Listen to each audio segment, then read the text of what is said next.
Today on It's the Economy, we're discussing the obvious, the US elections. On the face of it, a Trump election is seen as higher tariffs, lower corporate taxes, and higher fiscal deficit. This translates to higher equities and lower bond yields because both higher inflation and higher supply of treasuries to bridge the deficit would be bond negative. But let's discuss more. What's the impact on emerging markets and more so on India? I have with me Neeraj Gambhir, the head of markets at Axis Bank, and Mitul Kotecha of Barclays Bank. Gentlemen, good morning and thank you very much indeed for joining me. Mitul, let me start with you. Is something priced in? I mean, we're seeing equities fall, Indian equities, Chinese equities. So is the market already pricing in a Trump victory? I think that's the way that the market has been moving in recent sessions. And what we've seen, notwithstanding an Iowa poll over the weekend, which did seem to show Harris taking a lead, but generally the betting odds and the market has been shifting towards a Trump win. And even though it's still very, very close, and I think we've seen that. I mean, for example, we've looked at the premium that's in the US dollar, and we think the dollar premium is already about 3% priced in for a Trump victory. That's just in the DXY. And, you know, I think you could argue the same for other assets as well. So that said, if we do see a Trump win, we could still, in our view, see some continued moves in the same direction.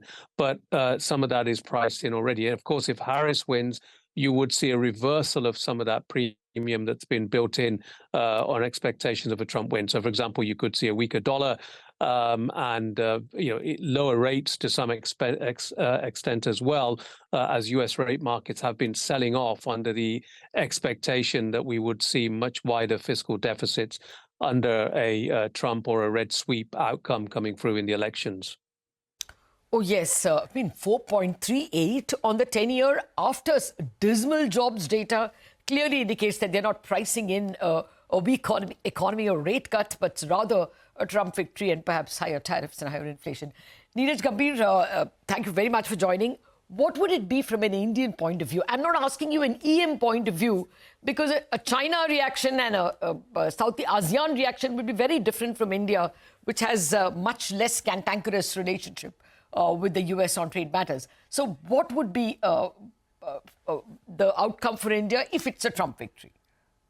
So first of all, on the fixed income side, I think if the Trump victory means significantly higher or even somewhat higher from here bond yields, I think it's in general bonds negative across the world. And I think domestically also we've seen the bond yields actually react to it, although in a very sort of calibrated and muted way. Only 10 basis points higher moves so far, but it certainly kind of makes the whole story about a sustained lower interest rate regime in the US a bit questionable. The second point is on the currencies. I think currencies, if we see Trump victory resulting in a stronger dollar, then obviously it is all EM negative, and I think we'll continue to see an impact of that on Indian rupee as well. Although Indian rupee seems to be very, very range bound right now, well managed in terms of central bank intervention, and its move so far has been one of the lowest in EM. So I think that we will see some bit of a muted response on both the sides because both these markets eventually react a lot more to the domestic data as compared to the international data, but there is going to be some rub-off effect of higher yields and the higher dollar on the domestic markets. But Neeraj, the extreme reaction seen in case of a Trump victory is the raising of tariffs on China. And of course, in general, that's at least the rhetoric. If that were to happen, China would react with depreciating its currency, and the expectation is that India will have to do competitive depreciation. So does a Trump victory mean weaker rupee? Can we go with that equation? A lot of this will play out over the next 6 to 12 months period after the US president is inaugurated, which is in January. So there is a lot of talk right now, there is a lot of rhetoric right now, but how much of that translates into actual action remains to be seen. I think if the higher tariffs are probably given at this point in time, but does that mean a 10% global higher tariff as Trump has talked about, or a 60% tariff for China?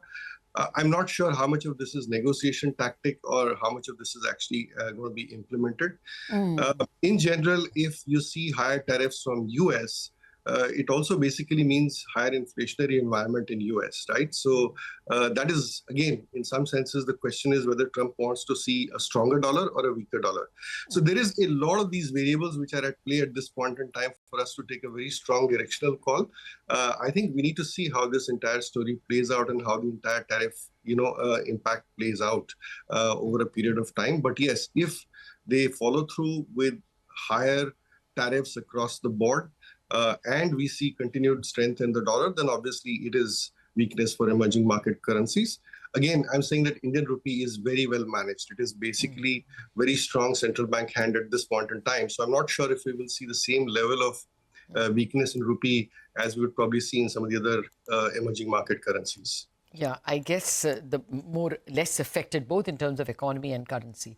Mitul, nobody is pricing in. I mean, we should also consider a hung government, right? A deadlocked government because of different majorities in the presidency and in Congress.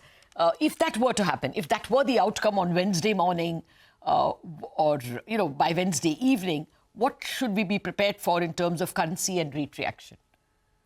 Oh, look, I think that would certainly, if there is a split Congress, it would certainly send a more muted signal to the market, right? I think clearly what we've seen is a reaction here potentially to a red sweep or a Trump win being more extreme. And the chances of a blue sweep seem to be more limited because at this moment in time, the polling seems to show that Congress, in terms of the Senate, is more likely to shift into Republican hands. The House could stay Democrat, but again, it's a close call. But the chances of a red sweep and a Trump win seem to be higher. But if there is a split Congress, some of the more extreme policy measures, probably on either side, would be tampered down. And in that sense, you may even see a bit of relief in markets in that sense. Rates may be more contained and therefore emerging markets may find some relief.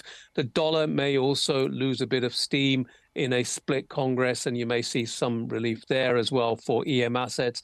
But overall, I think we are gearing up for a very binary outcome at this point in time. There is a lot of de-risking that's been taking place among investors in the last couple of weeks or so. So we would also see a very significant chance of an increase in volatility post the election outcome, either in any outcome, where we could see this sort of binary event coming through. And so, again, I don't think that emerging markets are out of the woods. I don't think asset markets generally are out of the woods. I would agree with the comment that the Indian rupee and Indian assets are far more isolated and unlikely to be impacted as much, especially given the stance that the RBI has on the currency, and we may see some resilience there. But again, I think the implications may still play out in the next several weeks. We may not even get an outcome so closely or soon after the actual election itself, and there's a risk that it could drag on for some time. Okay, then very quickly, can you give me some ranges, Mitul? There is a view, of course, that, as Neeraj pointed out, this rhetoric is more to get bargaining power and not exactly actually implement 50-60% tariffs on Chinese goods and across the board 10% tariffs at all. Tax cuts perhaps are more likely. So in that event, do you think, what is your range for the dollar index? What is your range for the US 10-year? I think in terms of the dollar index, firstly, look, as I said, we've got a bit of a premium that's been built in. We could still see a potential 3% trade-weighted gain in the dollar index in the wake of the election outcome if Trump wins. So we could see more upside there. Mean? We haven't got a forecast for a dollar index, but we would still see potentially an average move around that level. But we would see the CMY on a trade-weighted basis, if there's 60% tariffs, could drop around 3-ish% on a trade-weighted basis, more on a nominal basis. Other currencies that we've looked in Asia, like the Korean won, Thai baht, would also be quite vulnerable and could fall quite sharply. So again, the bottom line is it would suggest dollar higher, US rates also higher. But again, as I mentioned, rates have already moved a lot in the US. Part of that is on better data in the US. So we may not see such a sharp move in US rate markets on the back of it because so much has been priced more recently. But look, it's unlikely that US rates are going to come off quickly if Trump wins. We probably may see a knee-jerk sell-off. The yield curve may be moving higher across the curve in our view. Yeah, I mean, the Chinese currency has fallen significantly. It was, I think, end October 29, I remember seeing 7.14, even more, 7.15.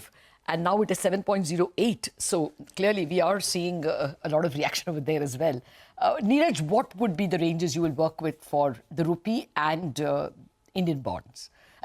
By the way, Indian bond yields have also risen from, what, 6.7172 to 6.8687 now. Yeah, so I think assuming that we have an extreme case of Trump victory and markets move quite significantly post that, I think I still will see, 10-year bond yields capped at around 7% for now, because I think even the US reaction will be a bit extreme, but I think Indian reaction will be somewhat more muted. On rupee, I think even a 1% move is difficult to imagine. We're currently at about 84 level. I would think that beyond 84.5 or maybe 84.75 in the worst case, I think it's very hard to imagine that rupee will move. So I would expect somewhere close to 0.5% to 0.75% move on rupee and maybe another 10 to 15 basis points on bonds. But that's really the markets are actually quite volatile in US post the election results. By the way, I agree with the comment that we may not have a result for quite some time in US. In that case, the markets may need to sort of contend with this volatility for some more time. Okay. Let me end with a monosyllabic answer from each of you on what is a more certain event. What do you expect from the Fed, Mitul? That is definitely more certain. Look, we think 25 basis points this week, All right. 25 in December. Neeraj? I think 25 this week is given. I'm not very sure of 25 in December. Okay. Well, as you say, we have to be prepared for a much longer and a great deal of uncertainty. Thank you very much for educating us, bringing us up to speed, Neeraj and Mitul. Thank you very much for watching the show. We wrap up on Bazaar. Chat Past is coming up.